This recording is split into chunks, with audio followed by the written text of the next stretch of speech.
Hi everyone, my name is Spence, but in recent years I've come to lightly call my good self Mystic Spenny P, as I never take myself too seriously and I always like to play it up a bit in a most light-hearted way. Having said that, I attained received mystical identity at the early adult age of 23, when I experienced 3 successive states of mystical union. The first being the boundless, non-dual state of being, the second experiencing totality upon my being, and the third immediately after this, experiencing the love of God upon myself, totally relieving me of it all in total clarity, freedom and liberation. Having been graced with self-realization at such a young age, it has given me great understanding and appreciation into the deeper esoteric mysteries of reality and life. And all these years later, I have come to master life most very well and peacefully, both earthly and spiritually. For many years now I have lived extremely content and grateful. All my life I have been very fortunate to live on the northern beaches of Sydney, Australia, a most beautiful part of the world that is very hard to beat. However, that being so, I live a very simple and humble life, having mastered life without having to heavily rely on means of excessive money. And with everything I do in life and service for others, I give of myself and my talents very freely so, without any way of feeling deprived of reward or the need for gratification in return. Being most free and selfless in my good virtuous self, I totally despise and deny human selfishness and all forms of greed, as greed is the highest, or rather lowest, material form of all prejudice and inequality in earthly life. I live in a rather small one-bedroom apartment that is very beautifully and peacefully kept and nurtured. I have now got used to eating only 1 meal a day, having no meals during the daytime, and I have a very light meal at night around 7:30, which is either a hearty soup with bread one night and meat and veg the next night, with no potatoes. I drink a lot of water during the day, and I really like having a drink of Milo in milk with sugar, which I may have up to 3 times a day. I do not like alcohol and have never acquired a taste for it, but I do have a wine if I go out for dinner with family and friends. I have never smoked and I do not do drugs, having attained self-realization without the aid of such, but most very naturally according to my good spiritually inclined disposition and immense love for the divine.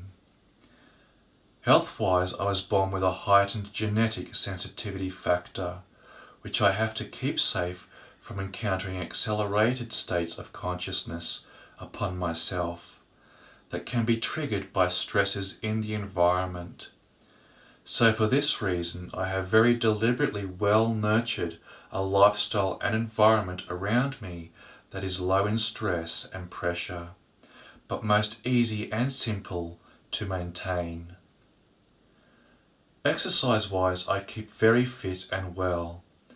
I usually train 6 days a week, and even though I eat very little, I have good muscle mass for my 6' 1" height, and nor am I overweight in any way currently.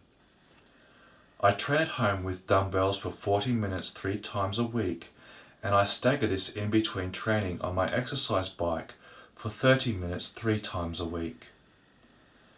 Even though I do not do paid work, my 3 main areas of service, of giving and sharing in life that I am most passionate about and devoted to, are providing inspirational and insightful human rights advocacy in the areas of mental health and well-being, having done this now for over 13 years.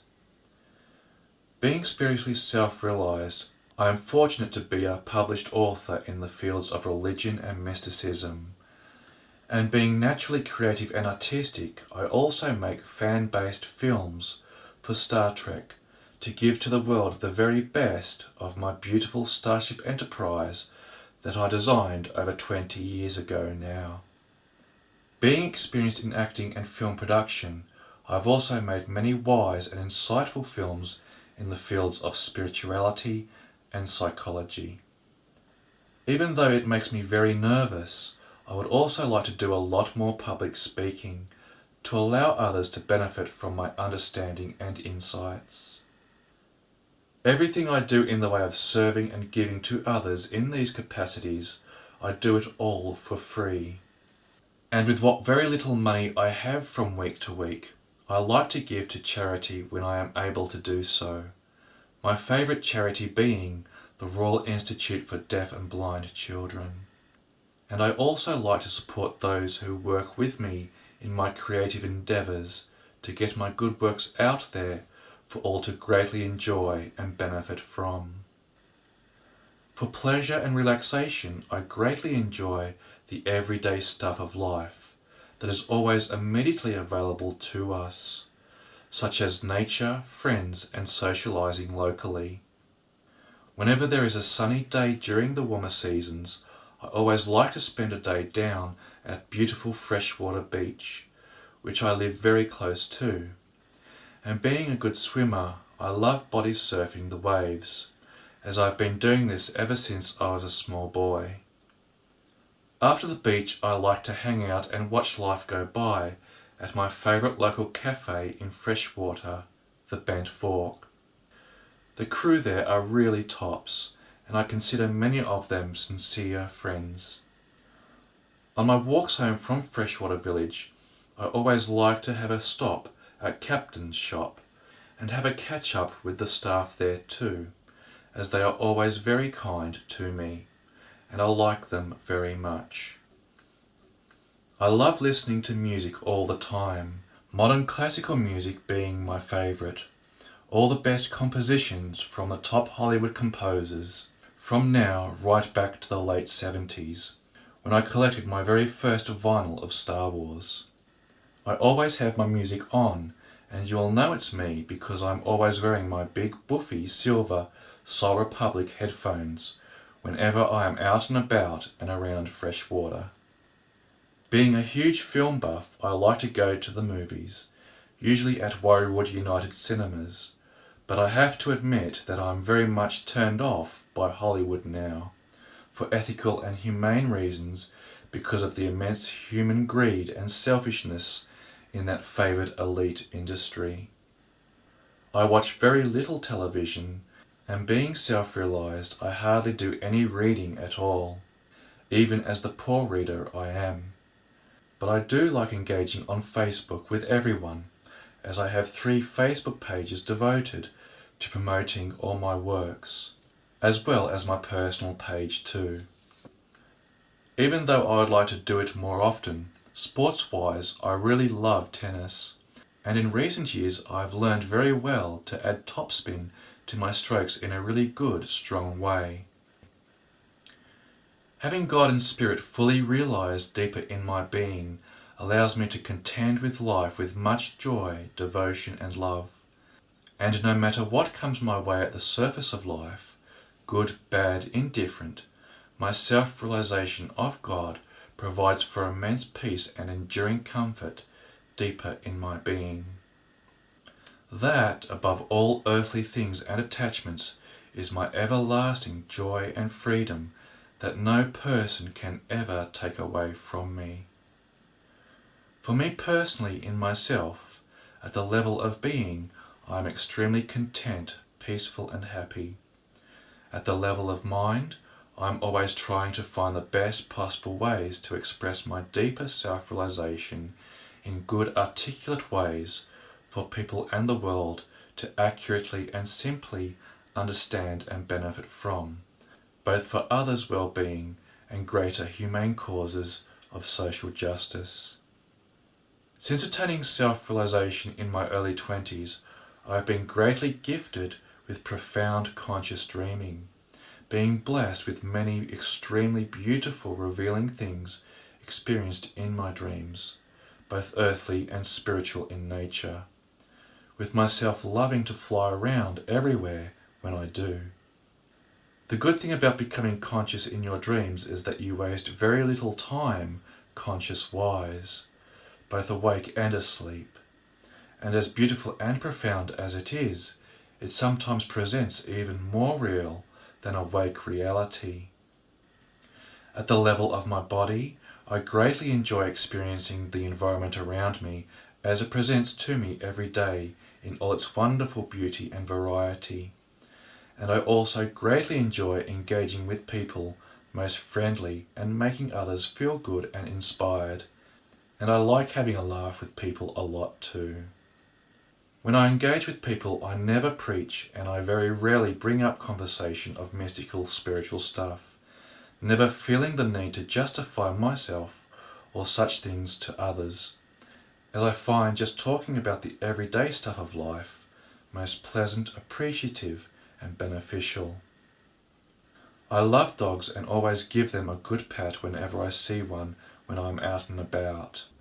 I love animals and I have two blue beautiful budgies as pets, Harry and Lily, who are very happy, chirpy and well currently, as they freely fly around my apartment during the day.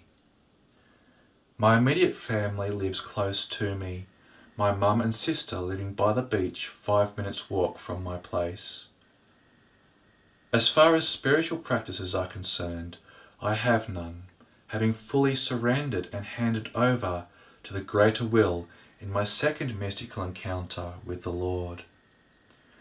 For this reason I do not personally pray, and nor do I meditate or do yoga, for these are only means of attaining self-realization and spiritual liberation, which I already have. Once someone attains self-realization and spiritual liberation, they are free in themselves and in life, no matter what comes their way, no matter what others do or say about us, out of unknowing. If I do practice a spiritual religious means, I would have to say it would be fully honouring the two great commandments of life, to the very best of my mystical self-realized incarnation.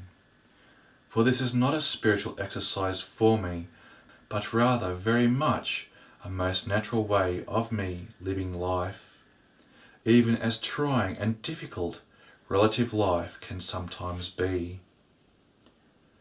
As all mystics fully love life and God with their entire being, it is very easy for a mystic to fall in love with another, personally so. Even though I do not have a partner in life currently, I would very much love to be with someone beautiful and share myself with them. But for most of my life, as it has been, I have remained single and unfavoured by those I have been very much deeply attracted to. As always with such things, mystics are greatly misunderstood, even condemned, and very much doubted by the unknowing exoteric ways of regular life and living. And for this reason, it is usually safer for mystics to keep a low profile, even though they feel deeply devotionally compelled in a very passionate, loving way to want to express spiritual wisdom and goodness most very freely for all of humanity to benefit from. Certainly not for showing off of how truly brilliant and bright they truly are, but most very lovingly and selflessly so for the goodness and well-being of others to have the same many divine blessings and graces that they have. As all true mystics very well know, is the sole birthright of every single human being on this planet of ours in the journey and destiny back home to God, beyond all prejudice, difference and distinction. For the mystic identity is the original and ultimate identity of us all in life and God. Once someone becomes a mystic, Their remaining duty in life is to serve God and others. By using themselves as the very good, excellent examples they are, to help and usher all else back home into freedom and liberation, both earthly and spiritually. For this reason, above all, mystics must always be most very rightly honoured and respected, as the very good safekeepers of divinity and the sacred that they truly are. For not only are they the earthly and spiritual ideal of us all, but as such they also have the ways and tools to safely and peacefully lead us all back home to our true nature in life and spirit. Peace and best mystic blessings to you all.